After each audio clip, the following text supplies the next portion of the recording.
Senator Rice. Thank you, Mr Acting Deputy President. I want to start my contribution by remembering and grieving for the 1,200 people or more killed by the floods in South Asia and well over 100 by Hurricane Harvey and Irma in the Caribbean and the US. Because we have to remember that this debate is about people. We have to remember we are talking about and legislating for people, their lives and well-being, and the health and well-being of our planet and all of the species that we share our planet with.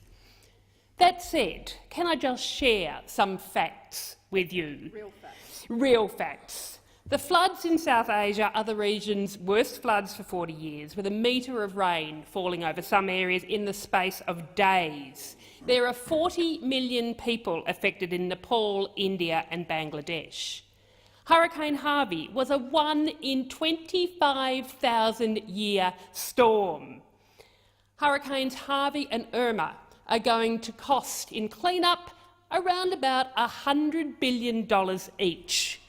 The next fact is that there is absolutely no doubt that the intensity of these storms and the frequency of intense storms are a clear signal of global warming. The science is crystal clear, and this is what we are experiencing with 1.3 degrees of warming, and we are on track to 4 degrees of warming. As Bill McKibben said so eloquently in The Guardian yesterday, maybe it was too much to expect that scientists' warnings would really move people. Maybe it's like all the health warnings that you should eat fewer chips and drink less soda, which, to judge by belt size, not many of us pay much mind. Until maybe you go to the doctor and he says, "Whoa, you're in trouble." Not, "Keep eating junk and someday you'll be in trouble," but "You're in trouble right now today." As in, it looks to me like you've already had a small stroke or two. We are in trouble. These hurricanes and storms tell us so. Let alone in Australia the death of the Great Barrier Reef, that Australia's wheat-growing areas, the climate of them heading to the climate of the central deserts. We ignore this climate catastrophe at our peril.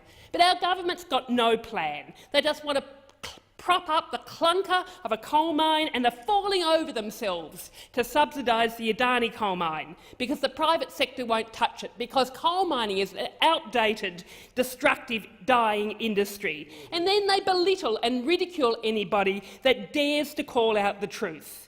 And Labor, on climate-destroying coal, they are sitting on the fence. They need to rule out support for the Adani coal mine. They can't have it both ways. They can't be concerned about global warming on the one hand and wave through the development of the biggest coal mine in Australia's history on the other.